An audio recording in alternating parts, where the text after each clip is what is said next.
first welcome in Germany, Mr. President. The history between Germany and Yugoslavia was not always easy. There were also some black pages. How would you describe the last years and the situation today? Well, actually, this visit was a sign of renewal of our relations. It was because of that very important visit. That's the visit where we went a step forward when compared to what has been achieved last autumn when we formally re-established our relations. This visit was very important because it reminded us of the close ties between Germany, Federal Republic of Germany and Yugoslavia, economic relations, the fact that large part of investments in our country, in former Yugoslavia, were from Germany. It reminded us also of the fact that we are having a great number of our compatriots working for years, for decades in Germany. And so, once again, where we have been, let us say, few decades before, with one important change, and change for better. That is the fact that we are now living in democratic political system. That was not the case under Milosevic, that was not the case under Tito. This time it is quite different, and I'm really encouraged by the talks that we had dealing with some problems that are of mutual interest, the support that we gave from the German officials that we have been meeting and talking to, particularly from Chancellor Schroeder, and particularly interest and support for economic investments in Federal Republic of Yugoslavia, support for something that's very important for us, and that is stabilization and association agreement with European Union, because our country is heading towards Europe for sure. Last week we went to the United States, so now to Germany. Is it a bit difficult for you to do these trips, especially last week to the United States? Somehow in the past, I had a bit the impression that you keep quite a distance, especially to America.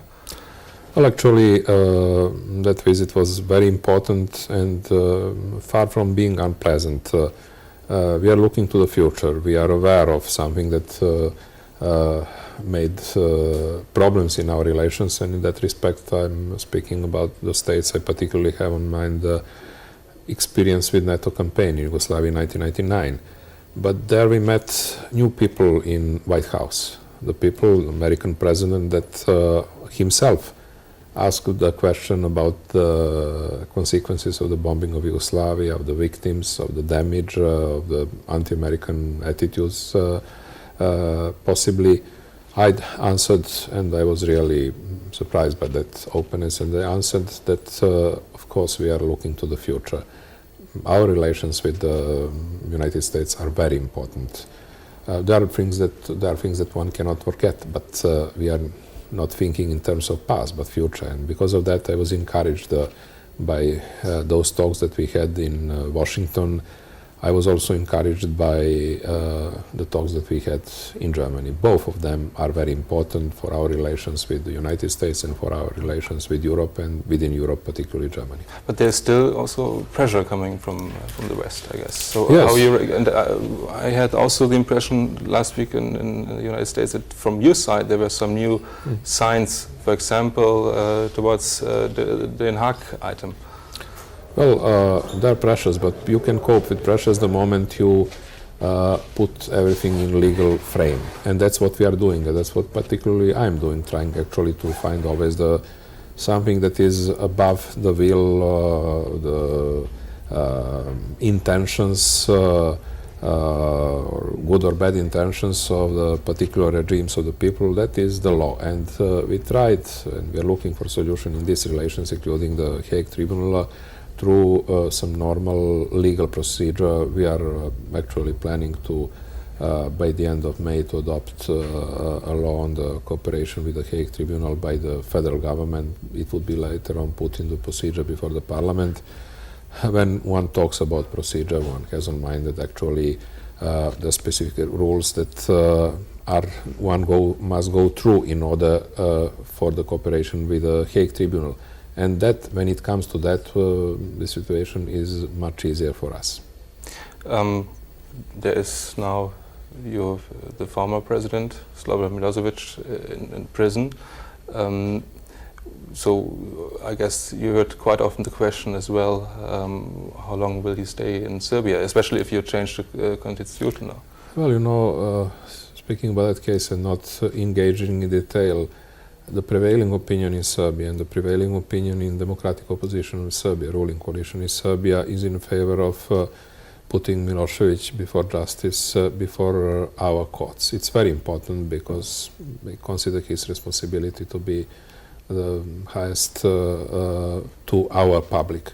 And for the moment being, dealing with all sorts of the problems, that's the way how we think about Milosevic's responsibility. For us, it is very important that he has actually, his responsibility has been demonstrated on the elections in federal elections in September last year, and also Republic Serbian elections in Serbia when Milosevic and his party had been completely defeated.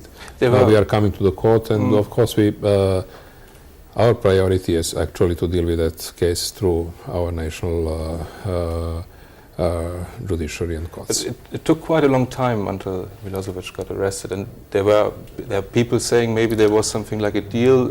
I remember the report that you met Milosevic also after the revolution, after the elections.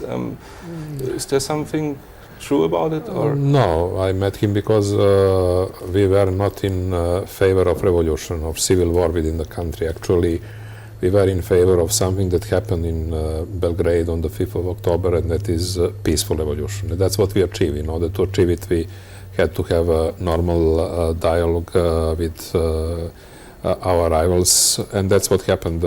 And later on, when it comes to the court, there I can say nothing. We have our courts, we have our police. They were in need of proofs, and before having proof against anyone, you cannot proclaim him guilty or put him into the prison. And so that's how the things were developing. It was a big success for the former opposition 10 months ago. But the opposition is quite wide. You have Djindjic, for example, one party, your party, and sometimes we have the impression that there are also big differences, especially between you and Mr. Djindjic. I remember, for example, in our situation with Mr. Djukanovic, which said, I would talk with Zoran Djindjic, but not with Mr. Koštunica, and then they really met. Obviously, you were not very happy about it. So how is your relation with Mr. Djindjic? Well, you know, there are 18 parties within the ruling coalition in Serbia, and there are differences between us. And of course, that Mr. Djindjic's party is left-to-center party, and the DSS, Democratic Party of Serbia, is right-to-center party. And we get together with some parties representing minorities, particular regions in Serbia, in order to change the system, to start reforms. Up till now, we have, with all the differences, discussion with us going together. You know, anyway, the opposition in Serbia is, socialist opposition is so weak that some sort of opposition within the ruling coalition and is necessary and helpful in Serbia. So what are the good sides? I mean, you're like a team a bit. Yes. Djindjic and you. So how would you describe the good sides of Mr. Djindjic? Is there something which is helping in that team? Well, everyone does his job. Mr. Djindjic is Prime Minister of Serbian government. You know that our federation consists of 2 federal units. Then power is decentralized, that we are having some sort of decentralized federation. Because of that, position of Mr. Djindjic is a very important one. On the other hand, I'm and the federal authorities are trying to put together the union between Serbia and Montenegro to prepare for the new elections in the country, for the new constitution, Yugoslav constitution, that would not be a, how to say, a seed of disintegration of conflicts between Serbia and Montenegro, but would bring us together.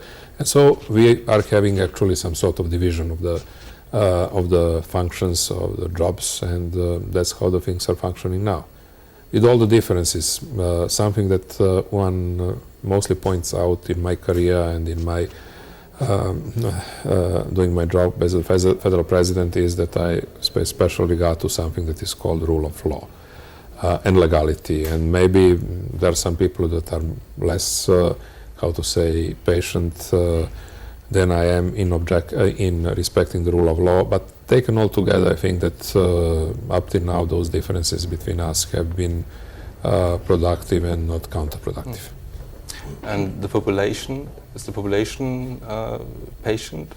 Or I guess they expected more. That's what I hear in Belgrade from normal people. Yes, but how to give or to achieve more than we have achieved? Many things that it was just half 1 year. We started from nothing. We regulated our relations with different international organizations. Once again, we are members of UN, of OSCE. We are looking forward to our membership in Council of Europe.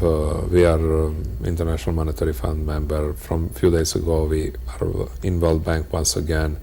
We got certain support and aid in order to survive, but one must have on mind that we are having the problem of Kosovo, that we are having the problem of south of Serbia, that we are having the problem of the tensions in relations between Serbia and Montenegro. But is that not, again, putting the, I mean, you have problems outside again, so maybe excuse for it is not excuse, because we had not produced these problems, you know. They have not been made by us, particularly the problems in the relation between Serbia and Montenegro. And one way or another, you must solve the problems within the country as a whole.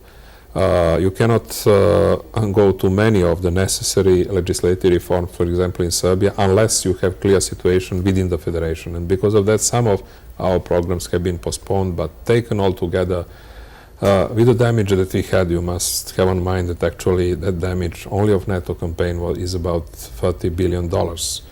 And it is not easy to survive with that sort of damage and the problems that have been previously provoked by Milosevic, his regime, his type of economic policy. Beside that, sanctions of international community. Taken all together, we might have achieved maybe a bit more, but not more. And I'm really satisfied with what we have achieved up till now. If we look now to Podgorica, to Montenegro, it seems that the coalition is perfect. They managed to come together, and that referendum might be quite soon. And I mean, what is your position towards this referendum? In order to have the coalition has been realized in Montenegro, but the problem is that Montenegro has been divided, split into two pieces, and that is the reason why we must think of finding solution within federation as it is, transforming it in something that we call minimal and functional federation. That means federation that will have only few functions, like foreign affairs, defense, finance, justice and human rights. The rest would be to the republics. That federation will keep Serbia and Montenegro together, but we are, I must point out that we are having two Montenegros. Montenegro is divided. And that sort of solution is better also for the stability and peace in the region. Imagine changing this frontier, what impact it might have on Kosovo tomorrow, Albanians in Macedonia, relations within Bosnia and Herzegovina and so on. But what kind of tools do you have to work against that? The will of the people in Montenegro, and the patience in negotiation with Đukanović, and also support on part of European Union and Washington in favor of something that has been rightly named Democratic Montenegro within Democratic Yugoslavia. That's very much, you know. Okay, let's see. We might have a referendum now. So yes. Maybe after that, it's a majority. Still, it's a majority is proclaiming independence. But that majority proclaiming independence, even if it's slight majority. Montenegro has 600,000 inhabitants. It has electorate somewhat more than 400,000. it is divided into two pieces. Would 10 or 20,000 of voters at one moment be enough in order to split a state? Because tomorrow that might change. And beside that, referendum, according to Montenegrin constitution, is not enough in order to secede from Yugoslavia. One needs two-third majorities.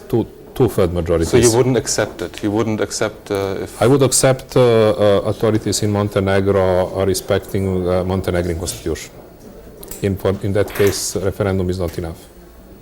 And I think that even Mr. Djukanovic at this moment maybe is no more thinking in terms of referendum tomorrow, because if he was thinking, he would proclaim a referendum in Montenegro in quite a short period of time. Anyway, we are looking forward for a quick solution of that problem, because we are in need of time. We are not in favor of postponing problems. That problem should be solved, one way or another. Last question, shortly, Kosovo. Yes. Yesterday, UN was announcing elections for November. Yes. They will build up something like a constitution for Kosovo. Are you criticizing these steps? Is this we have been working together with Mr. Hans Hekkerup in drafting that constitution. We think that that constitution, just because it is constitution, is not proper solution. You know, it one way or another